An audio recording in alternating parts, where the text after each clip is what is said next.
Assalamualaikum warahmatullahi wabarakatuh. Yang terhormat, selaku dosen pengampu mata kuliah strategi dan media pembelajaran, Bapak Dr. Rian Arthur. Sini saya akan membahas mengenai analisis isi konten dari mata pelajaran konstruksi bangunan mengenai alat pelindung diri atau PD, mengenai kesehatan, keselamatan kerja, dan lingkungan hidup. Di sini kompetensi dasarnya itu menerapkan keselamatan dan kesehatan kerja serta lingkungan hidup dalam pelaksanaan pekerjaan konstruksi beton bertulang. Tujuan pembelajaran, peserta didik dapat menjelaskan alat pelindung diri APD K3LH dalam pelaksanaan pekerjaan konstruksi beton berulang sesuai SNI dengan tepat. Di sini ada jenis alat pelindung diri, ada alat pelindung kepala, ada alat pelindung telinga, ada pelindung tangan, ada pelindung kaki, ada alat pelindung mata, ada alat pelindung pernapasan, ada pakaian pelindung.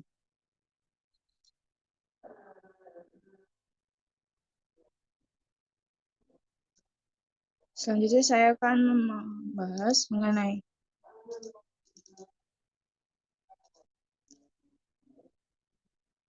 analisis dari kompetensi dasarnya sesuai riset data dari jurnal.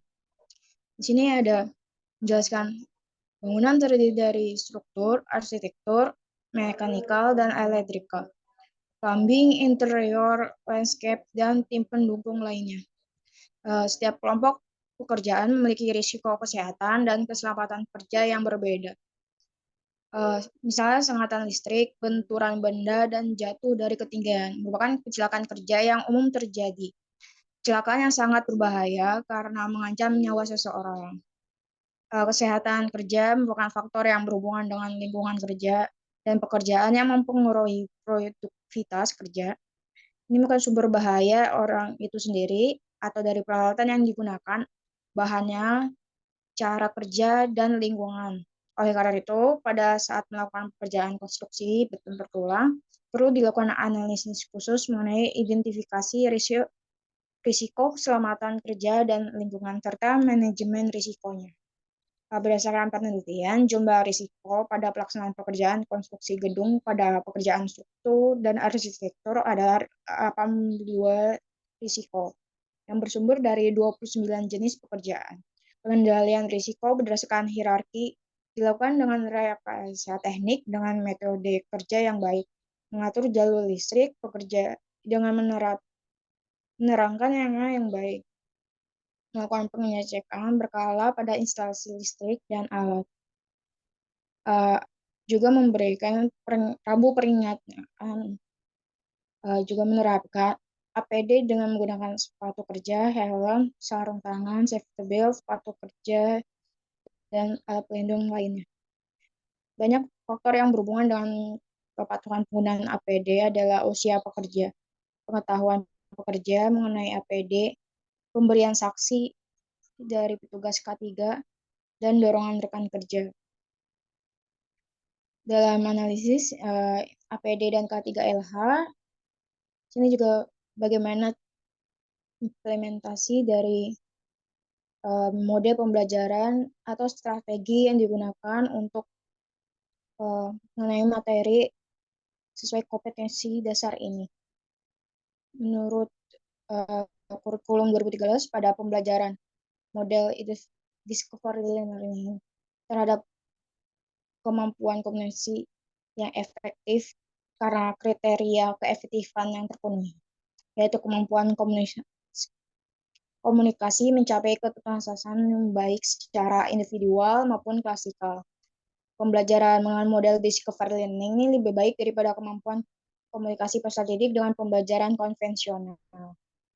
Berdasarkan penelitian ini, pembelajaran langsung lebih efektif dengan menggunakan discovery learning sesuai data hasil riset, nilai rata kelas, dan proporsi kelas yang lebih sering diselesaikan. Keduanya mencerminkan peningkatan hasil belajar peserta didik. Pada siklus pertama, nilai rata kelas adalah 69,8 dan 50% soal dijawab dengan tuntas. Kalau nilai rata kelas akhir meningkat menjadi 75,5 pada siklus kedua. Sedangkan persentase ketuntasan meningkat menjadi 83%. Dari 56 peserta didik, ada 42 peserta didik yang tuntas belajar dan 14 peserta didik yang tidak tuntas belajar. Hal ini berarti dan diperoleh rata-rata hasil belajar peserta didik sebesar 75,3 tergolong baik dan presentasi tuntasan belajar mencapai 75%. Di sini discovery learning merupakan proses pembelajaran dipandang sebagai stimulus atau motivasi dari pengetahuan diperoleh untuk terlihat aktif secara fisik maupun kognitif untuk berpikir tingkat tinggi yang dapat mengajak peserta didik untuk berpartisipasi dalam kegiatan pembelajaran.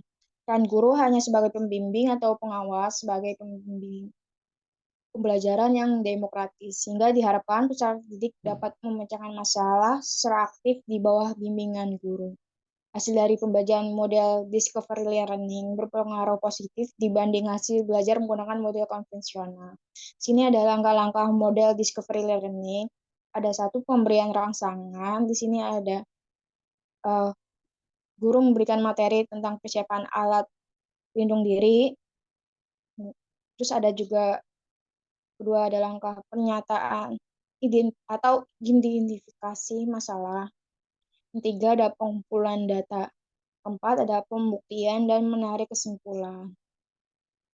Dari langkah-langkah pembelajaran yang digunakan model discovery learning berdasarkan hasil kuesioner.